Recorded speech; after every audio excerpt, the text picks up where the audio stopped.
नमस्कार। म राधिका तामाङ। राति 8 बजेको जनता समाचारमा स्वागत छ। म मिलन बजगाई। सबैभन्दा पहिले प्रमुख समाचार। स्थानीय तह निर्वाचनको सम्पूर्ण तयारी पूरा। आवश्यक निर्वाचन सामग्रीहरू मतदान केन्द्रमा पुगेको निर्वाचन आयोग भनाई। आफ्ना जनप्रतिनिधि चुन्न सर्वसाधारण उत्साहित।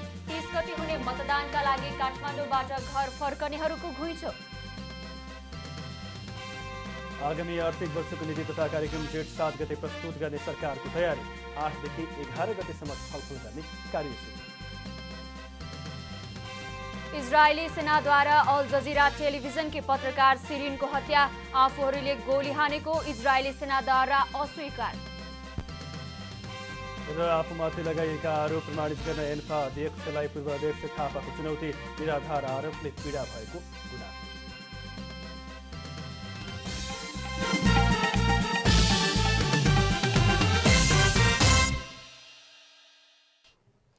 अब पूरा समाचार। देशका 753 स्थानीय तहमा यही वैशाख 30 गते शुक्रबारका दिन मतदान हुँदैछ। एउटै चरणमा हुन लागेको निर्वाचनको सम्पूर्ण तयारी पूरा भएको छ। यही वैशाख 30 गते शुक्रबारका दिन 753 स्थानीय तहमा एकै चरणमा मतदान हुँदैछ।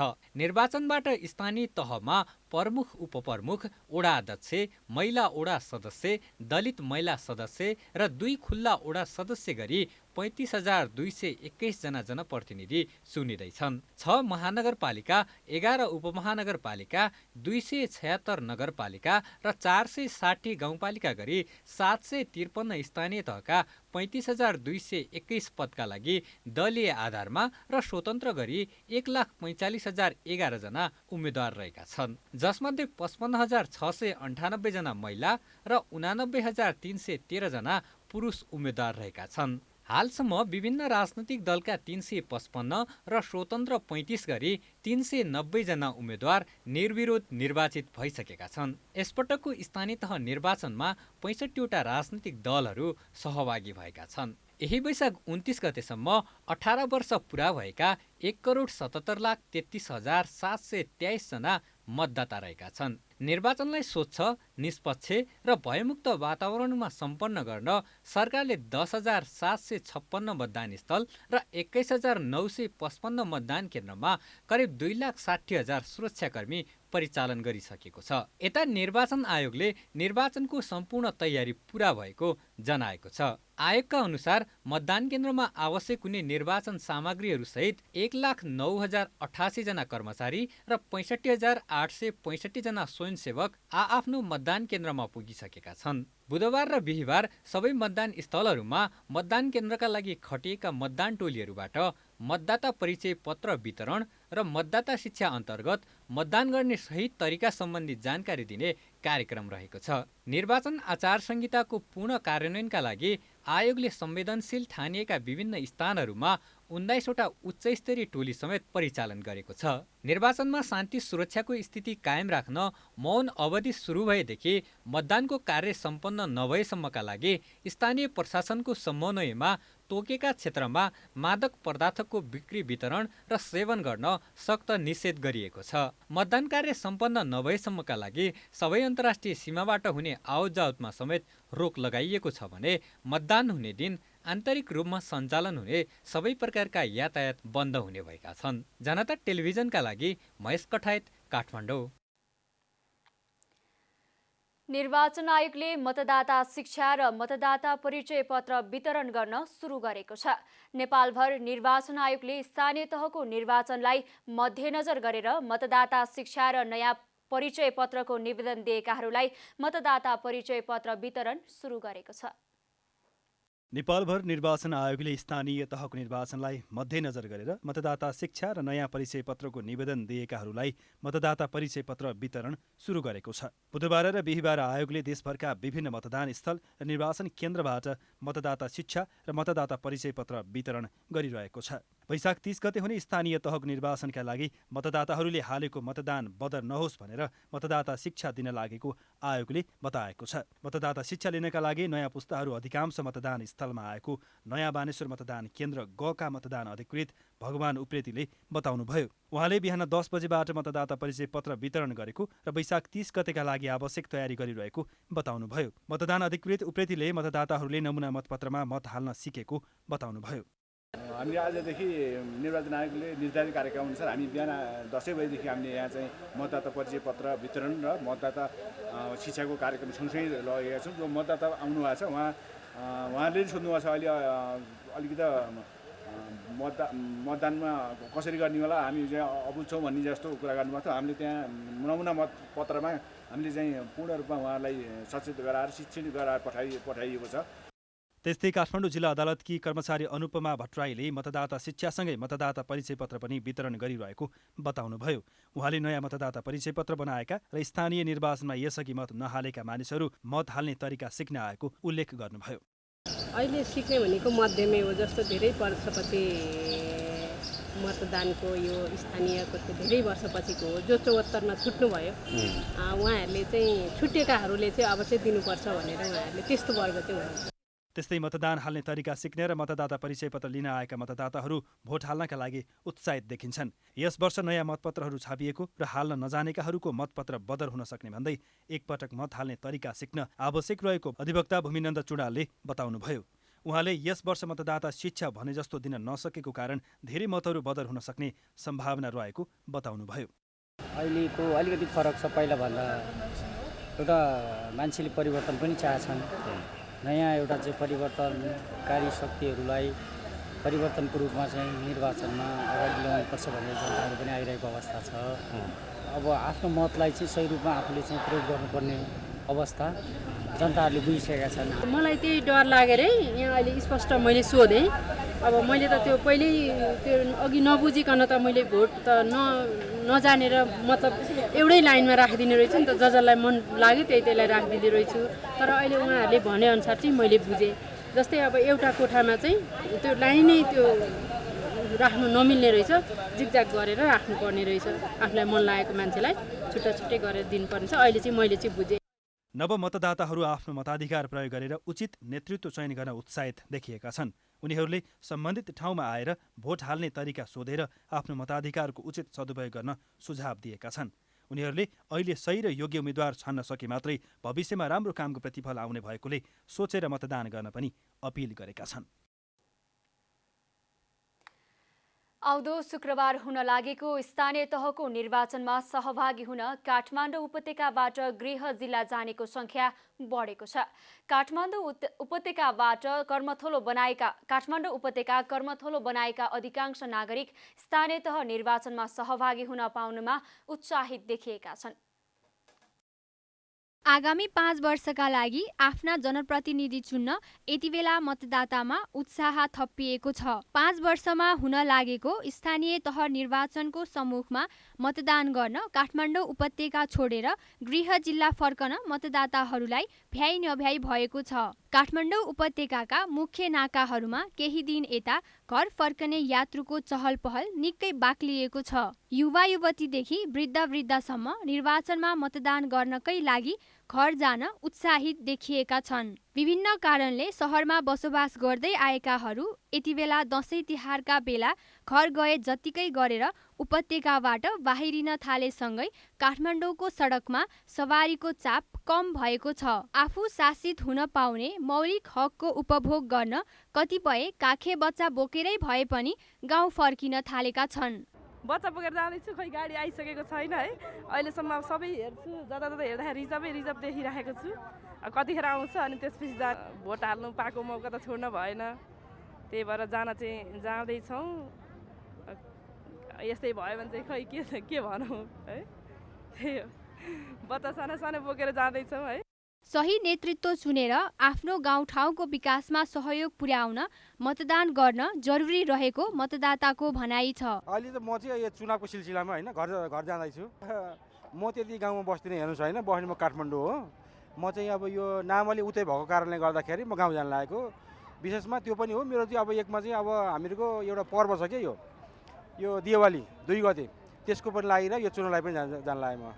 जुन योभन्दा अगाडि नि भोट हालेकै हो होइन। अब त्यो गाउँमा चाहिँ अब त्यही विकास होस्, जुन जनप्रतिनिधि उठ्नु भएको छ उहाँले चाहिँ जनताले चाहेको जस्तो काम गर्न सकुन् त्यही अपेक्षा गरे। खानेपानी लिनको जानको लागि नि अन्त जानु पर्थ्यो, अब अहिले घरमै धारो भयो, त्यो एउटा सुविधा भयो। अनि अरू गाउँमा अब जस्तै सडकको कुराहरूमा नि पहिला अलि कच्ची थियो, कच्ची त अहिले नि कच्ची नै छ, त्योभन्दा अलि सुधार आइरहेको छ। मतदान गर्न घर जानेहरू अधिकांश उत्साहित देखिए तापनि कोहीले भने आफ्नो गाउँघरमा सेवा सुविधा अझै नपुगेकोमा राजनीतिक दलहरूप्रति असन्तुष्ट छन्। भोट हाल्न त खासै त्यस्तो त लागेको छैन, तपाईँको भने जस्तो आफूले सोचे जस्तो काम गरिदिँदैन। अब तपाईँको गरिदिए भए यहाँ आउनै पर्दैन थियो आफ्नो गाउँबाट, त्यस्तो भइरहेछ। आफ्नो खुसीले नगरिकन अब तपाईँको उनीहरूले उतै रोजगारी दिएको भएदेखि राम्रो हुन्थ्यो जस्तो लाग्छ। स्थानीय निर्वाचनका लागि यति बेला सर्वसाधारण मात्र होइन राजनीतिक दलका शीर्ष नेताहरू समेत गृह जिल्ला फर्किसकेका छन्। काठमाडौँ उपत्यकाका मुख्य नाका थानकोट, कोटेश्वर, बल्खु लगायतका स्थानमा मतदानका लागि घर जाने मतदाताको सङ्ख्या बढेको छ। देश विकास होला र जनताले सुख पाउलान् भन्ने अपेक्षाका साथ मतदाताहरू घर फर्केका हुन्। क्यामेरामा जेपी श्रेष्ठका साथ अस्मिता तिवारी, काठमाडौँ। स्थानीय तह निर्वाचनको लागि व्यवस्थापन मिलाउन नसक्दा कास्कीमा कर्मचारीहरूको भिड लागेको छ। कर्मचारीहरू स्थानीय तहको निर्वाचनका लागि चाहिने सामग्री लिने क्रममा कर्मचारी कम भएकाले व्यवस्थापन गर्न नसकिएको कास्कीका मुख्य निर्वाचन अधिकृत श्रीकृष्ण भट्टराईले जानकारी दिनुभयो। उहाँले 64 प्रकारका निर्वाचन सामग्री बुझेर मतदानमा खटिन सुरु गरेको पनि बताउनुभयो। बुधबारसम्म मतदान स्थलमा पुगेर त्यहाँको आवश्यक तयारी गर्ने जनाइएको छ। निर्वाचनका लागि खटिएका कर्मचारीहरूले स्वस्तिक छाप, लाहा, मतपेटिका सुरक्षण सील, स्टिकर, स्ट्याम्प प्याड, मसी, मतपेटिका, मतपत्र, मतदाता परिचय पत्र लगायतका 64 प्रकारका सामान बुझेको पनि उहाँले बताउनुभयो। निर्वाचन सामग्री लिनका लागि पोखराको मुस्ताङ चोक स्थित जिल्ला निर्वाचन कार्यालय र शहीद चोक स्थित मुख्य निर्वाचन अधिकृतको कार्यालयमा कर्मचारीको दिनभर भिड लागेको थियो। उहाँले सानो पालिकामा पनि 8 जना कर्मचारी र ठुला महानगरपालिकामा पनि बराबर नै कर्मचारी पठाउँदा काम व्यवस्थापन राम्रो हुन नसकेको भन्दै असन्तोष व्यक्त गर्नुभयो। मिलेको छैन। त्यो भइदियो के भने जस्तो मनाङमा कुनै ठाउँमा 300 मतदाता भएको मतदान केन्द्रमा पनि 8 जना कर्मचारी, अनि 33वटा वडा भएको नेपालको सबभन्दा ठुलो महानगरपालिकामा पनि 8 जना कर्मचारी। अनि त्यसपछि म्यान पावरहरू हामीलाई दिएको छैन। अनि हामीले कस्तो भइदियो भने कर्मचारीलाई ल्याइसके पछाडि हामीले के गर्नुपर्छ भने उनीहरूलाई हामीले अतिरिक्त भत्ता दिनुपर्ने हुन्छ, राति बिहान बेलुका काम लगाएको हुन्छ, अनि त्यो समस्या हामीलाई रह्यो। त्यस्तै प्रदेश निर्वाचन कार्यालयका प्रमुख होमनाथ पराजुलीले गण्डकीका 11 जिल्लामा करिब 20,000 जना कर्मचारी परिचालित भएको बताउनुभयो। उहाँले प्रदेशका कुल 1253 मतदान स्थलमा 2300 मतदान केन्द्र तोकिएको जानकारी दिनुभयो। आजबाट चाहिँ सम्पूर्ण मतदान अधिकृतहरू मतदानको लागि आवश्यक पर्ने सामग्रीहरू लिएर सुरक्षा कमान्डरहरूसँग चाहिँ समन्वय गरेर सम्बन्धित मतदान केन्द्रमा चाहिँ पुगिसक्नुहुन्छ र उहाँहरू चाहिँ पुगिसकेपछि मतदान सञ्चालनका लागि एउटा वातावरण तयार गर्ने, जस्तै सर्वदलीय बैठकहरू राख्ने, त्यसपछि मतदाता परिचय पत्रहरू वितरण गर्ने हैन लगायतका कामहरू चाहिँ उहाँले गर्नुहुन्छ। 5 स्थानीय तह रहेको कास्कीमा 2,81,833 मतदाता छन्। त्यस्तै 150 मतदान स्थल र 336वटा मतदान केन्द्र तोकिएको छ। वैशाख 30 गते हुने स्थानीय तहको निर्वाचनमा हुन सक्ने जोखिमलाई मध्यनजर गर्दै सरकारले प्रहरी सुरक्षा व्यवस्था कडा बनाएको छ। निर्वाचनको सुरक्षाका लागि निर्वाचन हुनुभन्दा 72 घण्टा अघि नै सीमा नाका बन्द गरिएको छ भने सम्भावित जोखिम हुन नदिन सुरक्षा व्यवस्थालाई कडा पारिएको हो। निर्वाचनको सुरक्षाका लागि निर्वाचन हुनुभन्दा 72 घण्टा अघि नै सीमानाका बन्द गरिएको छ भने सम्भावित जोखिम हुन नदिन सुरक्षा व्यवस्थालाई कडा पारिएको छ। विशेष गरेर नेपालको मध्य प्रदेशमा सुरक्षा थ्रेट रहेको प्रहरीले जनाएको छ। मध्य प्रदेशमा भयरहित मतदान गराउन सीमानाका बन्द गरिएको छ।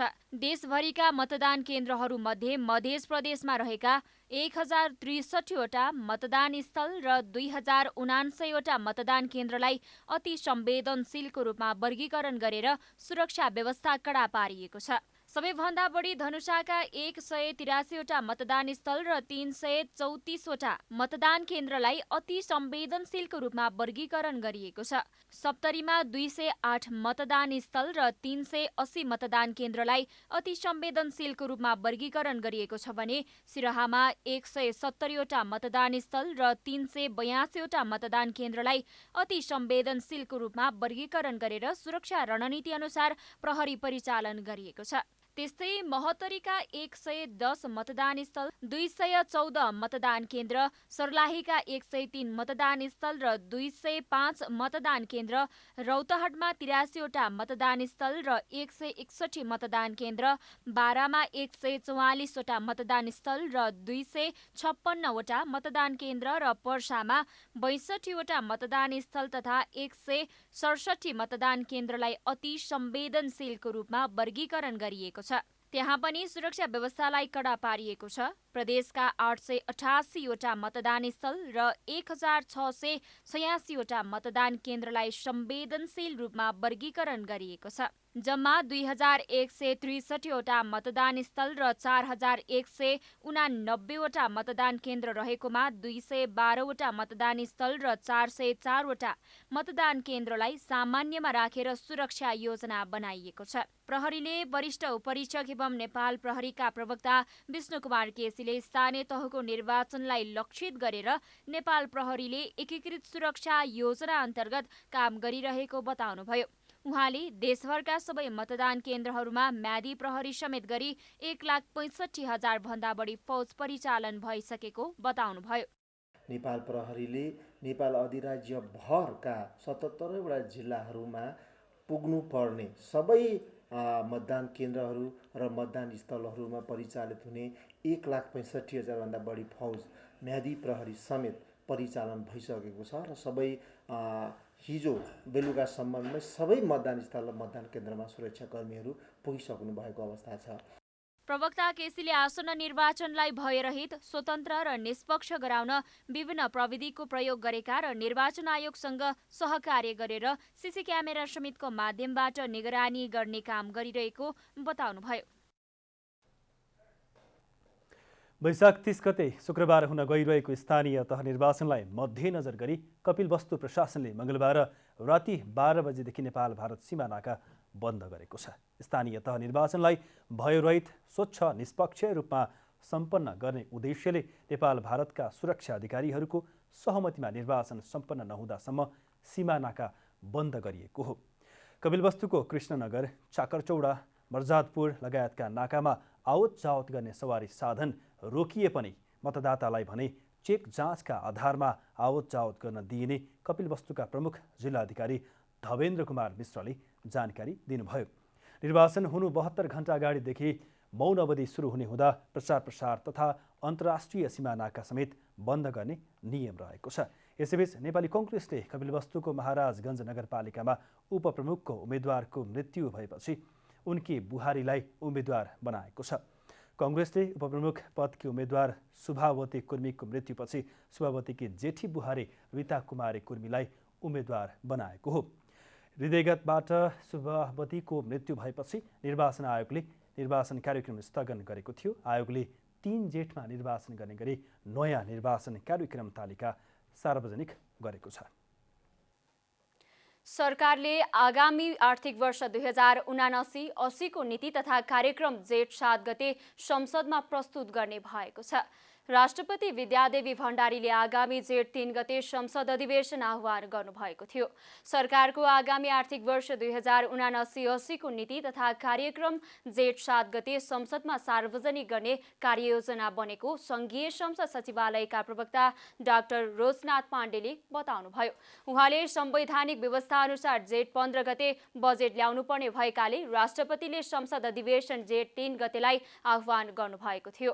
सरकारको नीति तथा कार्यक्रमको संशोधन र छलफल 8 देखि 11 गतेसम्म हुने उहाँले बताउनुभयो। प्रवक्ता पाण्डेले बजेट अधिवेशनको लागि संसद सचिवालयले सुरक्षा, स्वास्थ्य, मापदण्ड लगायतका भौतिक तयारी पूरा गरेको बताउनुभयो। उहाँले जेठ 3 गते पहिलो प्रतिनिधि सभाको बैठकमा अर्थमन्त्री जनार्दन शर्माले बजेट सिद्धान्त र प्राथमिकता सम्बन्धी प्रस्ताव पेश गर्ने कार्यक्रम रहेको उल्लेख गर्नुभयो। अधिवेशन आह्वान भइसकेपछि 3 गते 4 बजेको लागि महासचिवले सूचना पनि जारी गरिसक्नु भएको अवस्था छ। हामीले भौतिक रूपमा गर्नुपर्ने तयारीहरू प्राविधिक साथीहरूको सहयोगमा उपकरणको टेस्ट गर्ने, त्यसपछि हलभित्रको चाहिँ मर्मत गर्ने कामहरू, सरसफाइ गर्ने कामहरू सम्पन्न भइसकेका छ। सुरक्षा प्रबन्धहरू व्यवस्थित छन्।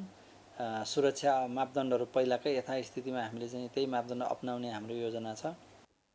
प्रवक्ता पाण्डेले जेठ 15 गते पछि जेठ महिनाभर आर्थिक विधेयक तथा अन्य कार्यक्रमहरू निरन्तर रूपमा चल्ने बताउनुभयो।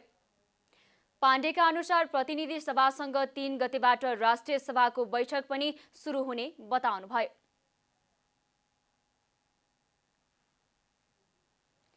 स्थानीय तह निर्वाचन नजिकिँदै गर्दा बैंक तथा वित्तीय संस्थाहरूमा देखिएको तरलता सङ्कट तत्काललाई कम हुने सङ्केत देखिएको छ। पछिल्लो एक साता बैंकहरूमा निक्षेप बढ्न थालेको छ। वैशाखको अन्तिम साता लागेपछि वाणिज्य ब्याङ्कहरूमा निक्षेप बढ्न थालेको नेपाल राष्ट्र ब्याङ्कको तथ्याङ्कले देखाएको छ। यसअघि वैशाख 16 गते केन्द्रीय बैङ्कद्वारा जारी तथ्याङ्कमा वाणिज्य ब्याङ्कहरूको निक्षेप 43 खर्ब 68 अर्ब रहेको देखिएकोमा 23 गतेसम्म आइपुग्दा एक सातामै वाणिज्य ब्याङ्कहरूमा निक्षेप 6 अर्बले थपिएर 43 खर्ब 74 अर्ब पुगेको हो।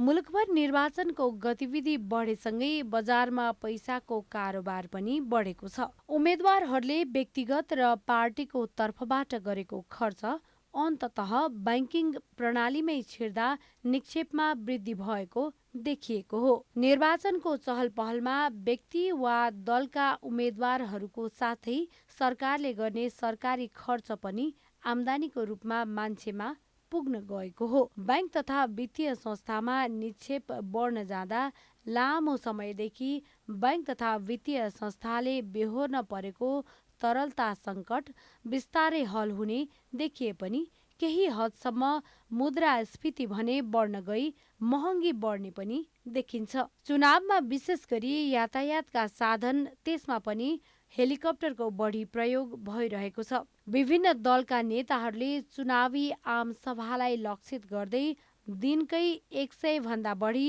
हेलिकप्टरको उडान भरिरहेका छन् भने निजी र सार्वजनिक सवारी साधन पनि चुनावलाई लक्षित गर्दै घर फर्किनेका कारण गाउँघरतिरै बढी गुड्न थालेका छन्। यसले गर्दा पेट्रोल तथा डिजेल लगायतका इन्धनजन्य पदार्थको खपत बढ्न गएको छ। त्यस्तै ससाना चिया पसलदेखि ठुल्ठुला होटलसम्म मानिसहरूको चहल पहल बढ्दा आर्थिक क्रियाकलापलाई बढाउन सघाउ मिलेको छ। यो प्रवृत्तिलाई हेर्दा निर्वाचन पछाडि ब्याङ्किङ प्रणालीमा पर्याप्त मात्रामा तरलता देखिने र ऋण प्रवाह गर्न सहज हुने अनुमान गर्न सकिन्छ। जनता टेलिभिजनका लागि रूपा घिमिरे, काठमाडौँ। वैदेशिक रोजगारी नेपालको अर्थव्यवस्थाको एक महत्त्वपूर्ण पाटो हो, तर अहिले असुरक्षाको कारण देखाएर महिला कामदारलाई खाडी मुलुक लगायतको श्रम गन्तव्यमा जान रोक लगाइएको छ। यसले काम गरेर खान पाउने महिलाको नैसर्गिक हक खोसिएको छ। गरी खान पाउने अधिकार खोस्नुभन्दा महिलालाई सुरक्षित बनाउने कानुन बनाउनु पनि आवाज उठ्न थालेको छ। महिलाको सन्दर्भमा नेपाल सरकारले अवलम्बन गर्ने रणनीति तथा कार्यक्रमहरू मानव अधिकारवादी दृष्टिकोणबाट तयार गरिएका छन्। त्यो पक्ष राम्रो भए पनि संविधानमै काम गरेर खान पाउने अधिकार किटान हुँदा समेत सरकारले सुरक्षाको कारण देखाएर लामो समयदेखि महिलालाई केही मुलुकमा वैदेशिक रोजगारीमा जान रोक लगाएको छ। यसले महिलाको आम्दानीको स्रोत खुम्चिएको छ भने राज्यलाई प्राप्त हुने रेमिट्यान्समा समेत कमी आएको छ। सरकारले काम गर्न चाहने महिलालाई रोक्नुको साटो स्पष्ट रूपमा ती मुलुकका प्रतिनिधिसँग नेपाली महिला कामदारलाई सुरक्षित बनाउने कानुनमा ध्यान दिन जरुरी देखिन्छ। एउटा कुरा त्यही हो कि वैदेशिक रोजगारमा जान चाहने महिलाहरूको लागि रोकटोक कुनै पनि प्रकारको हुन भएन हो। तर सँगसँगै सरकारले के इन्स्योर गर्नु पर्यो भन्दाखेरि उसमा कुनै पनि प्रकारको एब्युज नहोस् भन्ने कुरा पनि सरकारले इन्स्योर गर्नु पर्यो। भने चाहिँ यो कसरी गर्ने त भन्दा कानुन तह नै दुईतर्फी एग्रिमेन्ट कस्तो हुन्छ हैन, अनिखेरि वैदेशिक रोजगार बोर्डले गर्ने कामहरू चाहिँ कसरी हुन्छ, वैदेशिक रोजगारको चाहिँ विभागले चाहिँ के गर्नुपर्ने हुन्छ हैन। अनि त्यसपछि अहिले 3 दिनको तालिम दिइरहेछ हैन। हामीले त्यो 3 दिनको तालिम अपुग्छ भनेपछि त्यो तालिम चाहिँ अब श्रम मन्त्रालयले पर्याप्त खालको तालिम दिने भनेर भन्ने कारणले चाहिँ त्यो कानुनमै आउनु पर्यो क्या। वैदेशिक रोजगारीका लागि खाडी मुलुकमा जाने महिला कामदारले भोग्नु परेको हिंसा, दुर्व्यवहार र ठगी जस्ता घटना हुन नदिन र रोजगारीबाट फर्किने महिलालाई समाजले हेर्ने दृष्टिकोणमा समेत परिवर्तन ल्याउन जरुरी छ, जसलाई रोक्न सरकार र रोजदाता मुलुकका प्रतिनिधिबीच सुरक्षाको प्रत्याभूति गराउने गरी नीति अख्तियार गर्न आवश्यक छ। यसका लागि सरकार पनि कानुन परिमार्जन गर्न सकारात्मक भने देखिएको छ। वैदेशिक रोजगार सम्बन्धी ऐन त्यसले चाहिँ विदेशमा काम गर्न चाहने महिलाहरूको लागि चाहिँ त्यो वुमेन फ्रेन्डली छैन, त्यो चाहिँ रिभ्यू हुनु पर्यो भन्ने थियो। दोस्रो चाहिँ विदेशमा काम गर्न गएका महिलाहरू जुन जोखिममा पर्नु भएको छ उहाँहरूको के छ भन्दाखेरि रेस्क्यु गर्नेदेखि लिएर उहाँहरूले कम्प्लेन गर्ने मेकानिजमदेखि लिएर त्यहाँ हुँदाको अवस्थामा चाहिँ गर्नुपर्ने कुराको सन्दर्भमा कुराहरू लिएर आउनु भएको थियो। र तेस्रो भनेको उहाँहरू यहाँ फर्केर आइसकेपछि रिइन्टग्रेसन प्लान चाहिँ गभर्मेन्टले बनाउनु पर्यो भन्ने कुरा थियो।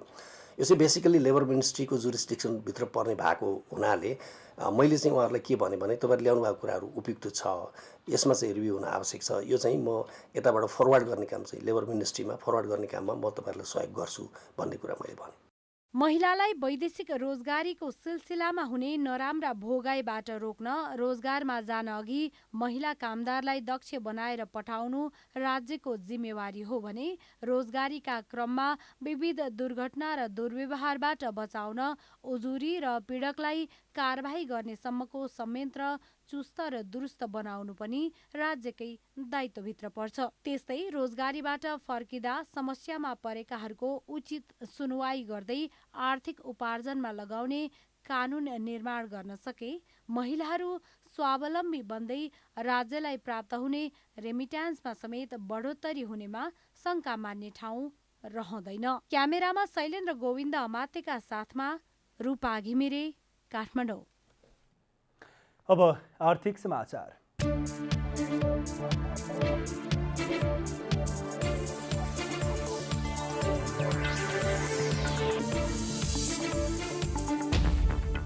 चालु आर्थिक वर्षको चैत महिनाको मूल्य वृद्धि सरकारले तोकेको सीमाभन्दा माथि पुगेको छ। सरकारले चालु आर्थिक वर्षको मूल्य वृद्धि 6.5% को सीमाभित्र राख्ने लक्ष्य राखेको भए पनि चैत महिनाको मुद्रास्फीति 7.28% पुगेको हो। गत आर्थिक वर्षको सोही महिनामा यस्तो मुद्रास्फीति 3.10% रहेको थियो।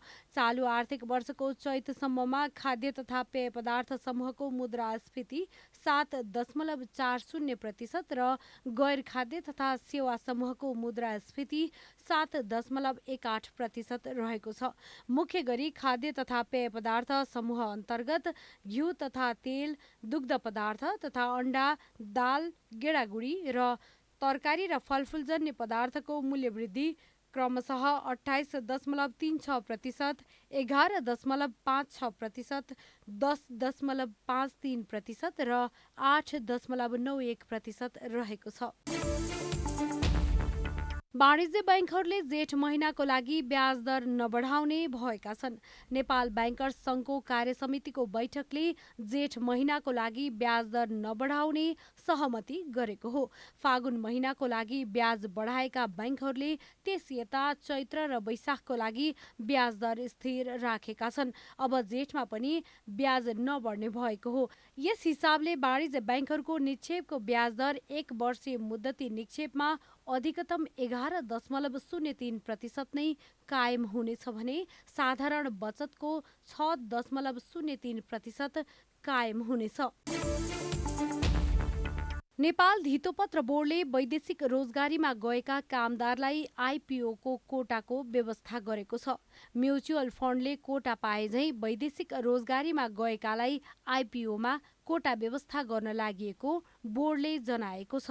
सोही अनुरूप वैदेशिक रोजगारीमा गएकालाई आइपिओको कोटा दिन बोर्डले कार्यविधि बनाएर मन्त्री परिषदमा पठाइसकेको छ।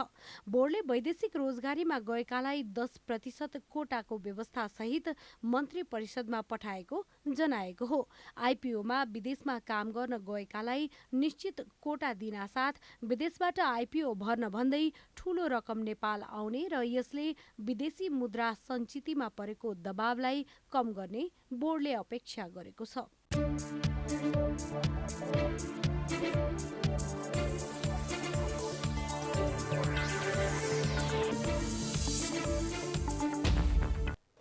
अब खेलकुद समाचार।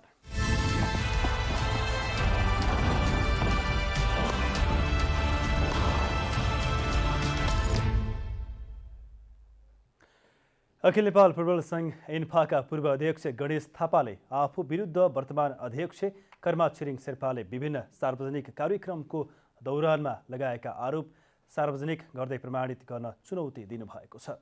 ललितपुर स्थित एक होटलमा बुधबार पत्रकार सम्मेलन गर्दै थापाले धेरै आरोपमध्ये मुख्य 14 मात्रै सार्वजनिक गरेको र त्यो प्रमाण पुष्टि गर्न चुनौती दिनुभएको हो। थापाले पत्रकार सम्मेलनको मुख्य उद्देश्य आरोप प्रमाणित गर्नुस् भन्ने रहेको र सङ्घारमा आउँदै गरेको एन्फाको निर्वाचनसँग कुनै पनि सम्बन्ध नरहेको समेत दाबी गर्नुभयो। र म उहाँलाई आजको कार्यक्रम मार्फत पनि म चुनौती दिन चाहन्छु। एउटा मात्र उहाँले लगाएका आरोप, त्यसमध्येमा 20औं आरोप छन्। आज मैले प्रमुख आरोपहरू मात्र मैले यहाँ प्रस्तुत गरेको छु। एउटा मात्रै आरोप मात्र उहाँले मलाई प्रमाणित गरिदिनु भयो भने तपाईहरुको सामुन्य म के भन्छु भने आजीवन मैले फुटबलको विषयमा म कुरा गर्दिनँ। पूर्व अध्यक्ष थापाले आरोप प्रमाणित गर्न नसके वर्तमान अध्यक्ष कर्मा छिरिङ शेर्पा एन्फा र फिफाको नियमअनुसार कारबाहीको भागीदारी बन्नुपर्ने बताउनुभयो। लामो समय फुटबलमा बिताएको र व्यवस्थापनमा पनि आफूले राम्रो काम गरेको भन्दै वर्तमान अध्यक्षबाट निराधार आरोपले पीडा भएको गुनासो गर्नुभयो। एफसीका तत्कालीन अध्यक्ष तथा फिफाका अध्यक्षका उम्मेद्वार मोहम्मद बिन हमामदबाट पैसा लिएको पुष्टि भएपछि 2072 सालको कार्तिकमा फिफाको नैतिक समितिले थापालाई सबै खाले फुटबल गतिविधिबाट 10 वर्ष प्रतिबन्ध लगाएको थियो। नेपाली राष्ट्रिय महिला क्रिकेट टिमले अफ्रिकी राष्ट्र युगान्डासँग टी20 अन्तर्राष्ट्रिय सिरिज खेल्ने भएको छ। नेपाल क्रिकेट सङ्घ क्यानले बुधबार नेपालले जेठमा युगान्डासँग घरेलु मैदानमा टी20 सिरिज खेल्ने जनाएको हो। टियु क्रिकेट मैदानमा हुने युगान्डा विरुद्धको 5 खेलको टी20 अन्तर्राष्ट्रिय सिरिजका लागि नेपाल क्रिकेट सङ्घ क्यानले नेपाली राष्ट्रिय महिला क्रिकेट टोलीको घोषणा गरेको छ। क्यानले बुधबार रुबिना छेत्रीको कप्तानीमा टोलीको घोषणा गरेको हो। नेपालले जेठमा युगान्डासँग घरेलु मैदानमा टी20 सिरिज खेल्नेछ। नेपाल र युगान्डा बीचको पहिलो टी20 जेठ 2 गते हुनेछ, दोस्रो टी20 जेठ 3 गते र तेस्रो टी20 जेठ 5 गते हुनेछ। यस्तै चौथो टी20 जेठ 6 गते र अन्तिम टी20 जेठ 7 गते हुनेछ। अब मौसम समाचार।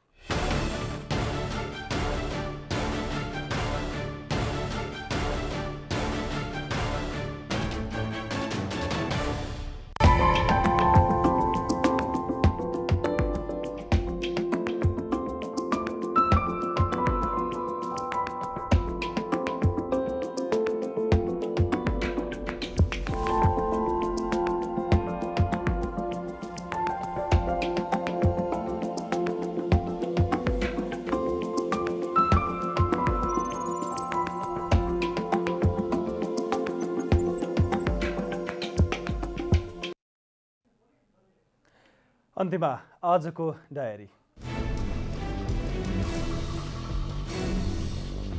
देशका 753 स्थानीय तहमा यही वैशाख 30 गते शुक्रबारका दिन मतदान हुँदैछ।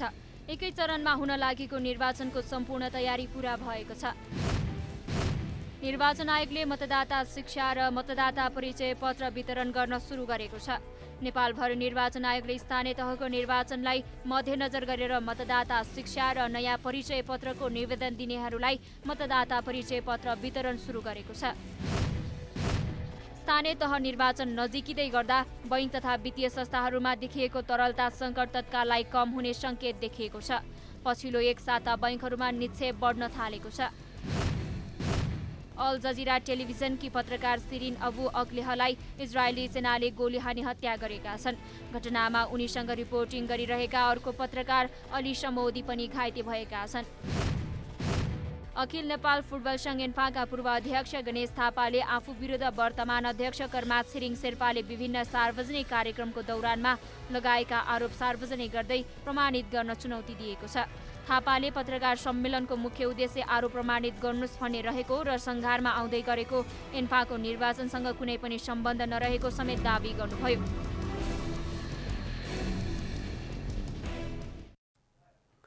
जनता समाचार अहिलेलाई यति नै। जनताद्वारा जनताका लागि प्रसारित जनता टेलिभिजनका कार्यक्रमहरू युट्युब, ट्विटर, फेसबुक र हाम्रो वेबसाइट जनतासमाचार.com मा पनि पढ्न र हेर्न सक्नुहुनेछ। नमस्कार।